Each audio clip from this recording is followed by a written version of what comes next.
Salve, salve, rapaziada. Bom dia, boa tarde, boa noite. Passando aqui nesse vídeo curto para o canal, só para a gente falar rapidinho aí do que aconteceu nesse final de semana, né? Hoje, é terça-feira. Ontem eu passei o dia aí acompanhando, vendo as notícias, né? Esperando o jogo do Flamengo à noite acontecer. E assim, para começar, fomos muito pegos de surpresa. Hoje de manhã, quando eu acordei, né, meu filho mais velho, Vinícius, que vocês conhecem aí, me deu a notícia de que o Felipe Luiz havia sido demitido ontem de madrugada. Então, assim, muito, para dizer o mínimo, assustador essa demissão. Um técnico que vinha até pouco tempo com sendo colocado pela mídia como o melhor técnico do Brasil, o técnico mais promissor brasileiro dos últimos tempos, com ideias bacanas, com um estilo muito agressivo de jogo, né? Campeão da Libertadores do último ano, campeão brasileiro do último ano, e em 3 meses, 2 meses de atuação de trabalho em 2026, ele é demitido. Então, assim, o futebol brasileiro é engraçado e a gente precisa entender isso do futebol brasileiro, né? Ontem ele era o melhor treinador do mundo, equiparado aí já sendo equiparado, né? A Klopp, Guardiola, dizendo que promissor, vai chegar nesse nível e tal, e hoje ele foi demitido do Flamengo após uma vitória de 8-0. Ok, que 8-0 em cima do Madureira, o primeiro jogo já havia sido 3-0, um time muito mais frágil, e que não estava muito aí para o jogo, né? Então acho que o Flamengo até deu uma acelerada no jogo para mostrar para a torcida, para dar uma resposta para a torcida. Só que foi um jogo que é um jogo vazio, né? A expectativa do Flamengo vencer esse jogo era alta, inclusive, não pelo placar que foi, né? Um 8-0 é bem grande, né? Mas já estava prevista essa vitória. E muito assustador essa demissão, né? Então eles estão falando do treinador que é o Jardim, que foi o último treinador do Cruzeiro, que inclusive saiu do Cruzeiro porque queria fazer um ano sabático, estava cansado, não sabia se queria continuar sendo treinador, e está sendo cotado pelas notícias que eu li hoje de manhã, com conversas bem avançadas para assumir o Flamengo, que é uma máquina de moer treinador, né? Então a gente tem, depois do Jorge Jesus, né, que é o grande treinador aí dos últimos anos do Flamengo, treinadores campeões, desligados de qualquer forma, o Rogério Ceni campeão, Dorival Júnior campeão, e desligados logo na sequência. Outros treinadores até que não deram certo, como o Vitor Pereira, que hoje está na Inglaterra, bem cotado como treinador, terminou o ano passado, se não me falha a memória, com alguns meses eleito o melhor treinador do mês na Premier League, que não deu certo no Flamengo, né? Então, é bem assim, o Flamengo tem um time muito bom, né? Tem um time muito bom. O treinador, se ele não atrapalhar muito, já anda muita coisa. Eu era muito crítico ao trabalho do Felipe Luiz. Eu sempre falei isso, que ele tem tudo para ser um baita treinador pelo conhecimento que ele tem de futebol, mas ele ainda não era o treinador que se vendia, que se colocava, né? Mas, assim, ele veio. Eu achei a demissão precoce, né? Para quem está acompanhando a gente aí no canal, na nossa última resenha, a gente até falou que caso ele perdesse a final para o Fluminense, a probabilidade de ele ser demitido seria grande. Isso aconteceu no jogo que o Flamengo ganha de 8-0, né? Bem assustador, esse movimento, né? Falando ainda da outra parte, né? O Fluminense empatou com o Vasco, 1-1, num jogo bem aquém, né, das expectativas. É óbvio que quem precisava acelerar o jogo era o Vasco, só que o Vasco também é um time muito limitado. Tiveram dois pênaltis muito parecidos no jogo, desperdiçados, e aí o Ganso fez o gol de pênalti, né, um terceiro pênalti no jogo. Mas assim, um jogo bem aquém do que a expectativa que poderia acontecer do jogo, né? Um jogo mais competitivo, um jogo mais justo, mais honesto, mas não aconteceu. E o Fluminense classificou, que era uma coisa também prevista que poderia acontecer. O Vasco agora também está atrás de um novo treinador. Se falou aí em Arthur Jorge, que eu achei uma maluquice quando se falou, o salário muito alto, multa muito alta. Se falou em Renato Gaúcho, e parece que quem tem a bola da vez é o Roger Machado, né? Então, que não é um treinador com trabalhos consistentes, teve um ou outro momento bom, mas não sei se é o treinador, na minha concepção de futebol, se daria algum resultado para o Vasco, até o que o Vasco precisa nesse momento. O Fluminense está aí no mercado ainda, né, tentando contratar zagueiro, contratar atacante para fortalecer o seu elenco. O Fluminense hoje, para mim, tem o melhor futebol do Brasil, está jogando muito bem. É óbvio que a gente tem um corte muito pequeno, alguns jogos do Brasileiro, alguns jogos do Campeonato Carioca, mas o jogo contra o Palmeiras mostrou que o Fluminense está muito bem treinado, tem uma estrutura de jogo muito bem montada, e isso pode dar frutos ao longo do ano se o seu treinador, que é um bom treinador, manter ali a sua seu controle emocional, manter a sua visão de futebol e não for atrapalhado também por resultados, né? Então, o Fluminense tem que entender que todos os trabalhos passam por altos e baixos, né? Então, vai acontecer um alto e baixo nesse trabalho do Zubeldia.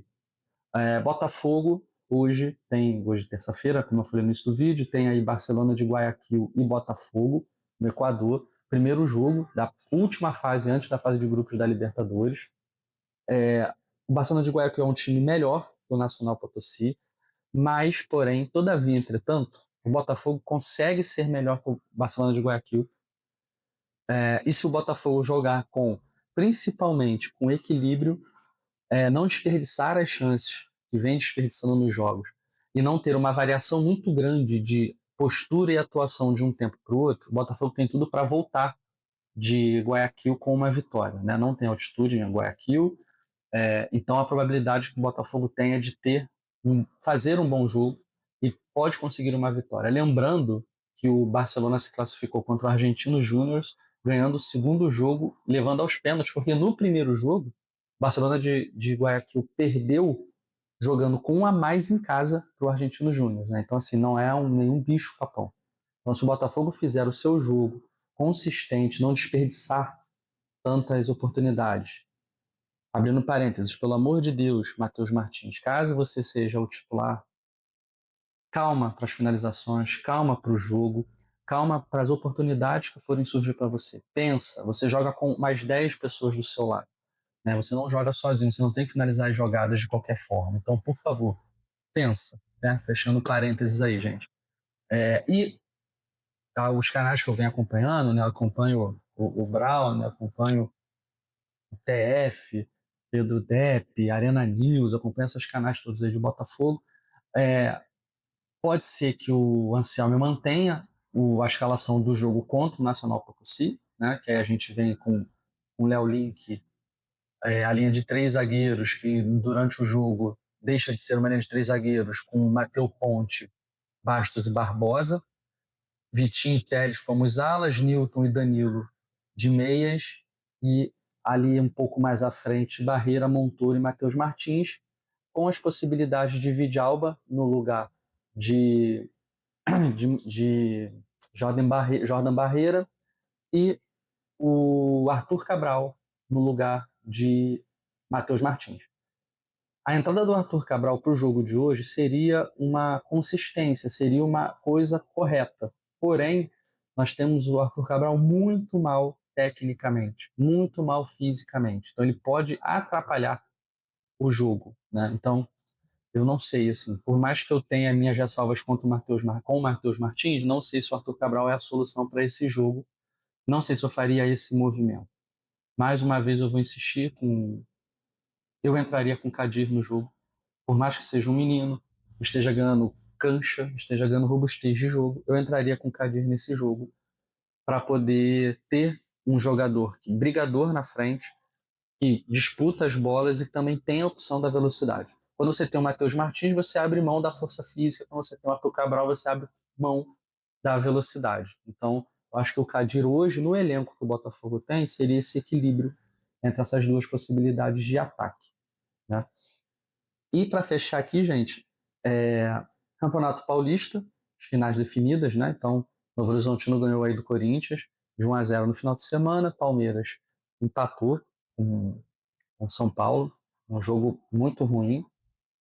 O time do São Paulo muito, muito arroz de festa, né? Só acompanha, então assim, bem ruim a atuação do São Paulo.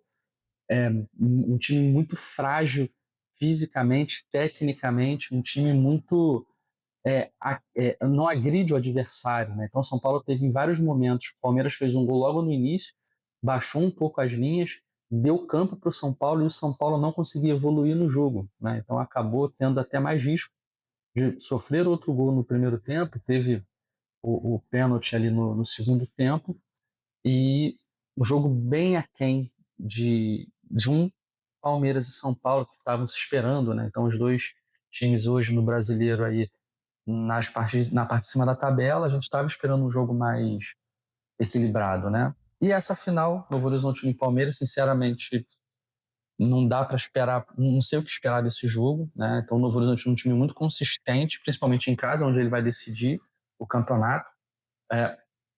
Um trabalho muito bem feito do seu treinador, encaixe dos jogadores, um time muito dedicado.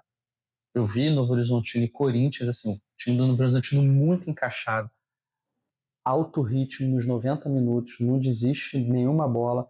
O jogo foi do Novo Horizontino, é impressionante como o Novo Horizontino ele é dominante contra o Corinthians. E vamos entender se esse encaixe vai acontecer com o Palmeiras, porque o jogo do Corinthians acabava encaixando um pouco com a dinâmica do Novo Horizontino. Vamos ver se o Palmeiras tem esse encaixe. Ao meu ver, o jogo do Palmeiras, o Palmeiras tem uma fragilidade, que é a marcação no seu meio campo, e eu como botafoguense sei disso, porque o Marlon Freitas é um baita jogador, com a bola nos pés, lançamento, pifa muito bem os passes, acha muitos espaços, só que em compensação na marcação, ele é um jogador que acompanha muito a marcação, ele não é um jogador combativo, né? E o Palmeiras hoje joga com Marlon e Andreas Pereira, que são os dois pouco combativos no meio. Então, não sei se um time mais com imposição física como o Novo Horizontino, esse meio-campo pode dar um desencaixe para o Palmeiras nesse jogo, né? Então, vamos ver o que pode acontecer e vamos acompanhando aí essa novela Felipe Luiz, essa novela Treinador do Vasco, e a gente brincou no canal, né? Projeto Diniz no Mengão. Tá acontecendo, hein, gente? Tá acontecendo o projeto Diniz no Mengão. Meu filho brinca com isso, né? Então, assim, eu acho que o Fernando Diniz, eu acho ele um treinador super valorizado. Ele é colocado além do que ele é dentro das possibilidades dele. Mas ele demonstrou no Fluminense que com o tempo e com os jogadores que encaixam na metodologia dele, ele consegue fazer um jogo girar. Então ele precisa de jogadores de qualidade, ele precisa de mão de obra, ele precisa de gente para montar o jogo. Era muito difícil ele montar um jogo com uma saída de bola com o que o Vasco tinha em mãos nesse momento, né? O time do Vasco, os jogadores do Vasco não encaixavam para o modelo dele.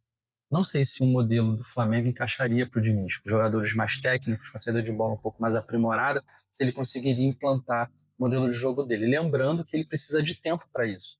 Ele não vai entrar e resolver o possível problema que o Flamengo acha que tem por ter demitido o Felipe Luiz de um mês para o outro, né? Isso não vai acontecer. Mas é um medo que a torcida do Flamengo tem do Diniz ser cogitado para assumir o Flamengo nesse momento. E a gente não sabe o que esperar, né? Então, vamos ver o que vai acontecer. Galera, deixa o like aí, ativa o sininho, segue a gente, compartilha. Eu estou postando muito no short, né? Como eu falei na resenha, para quem está acompanhando a gente, estou focando um pouco mais no short e ter vídeos mais esporádicos, né? Porque estou evitando cortes, estou evitando tudo, mas eu achei bacana fazer esse vídeo para a gente fazer esse apanhado geral até a nossa próxima resenha. Então, pô, segue a gente, compartilha, dá like, ativa o sininho, comenta. Eu tô aí na rede junto, fazendo, ou acompanhando, respondendo quem comenta com a gente. Segue no TikTok lá também, segue no Instagram também, @sofutebol_oficial. E a nossa ideia é expandir esse trabalho, esse bate-papo aqui e tentar trazer novos projetos, novas visões para o canal. Valeu, galera? Obrigado aí, um abraço. Fiquem com Deus e segue a gente.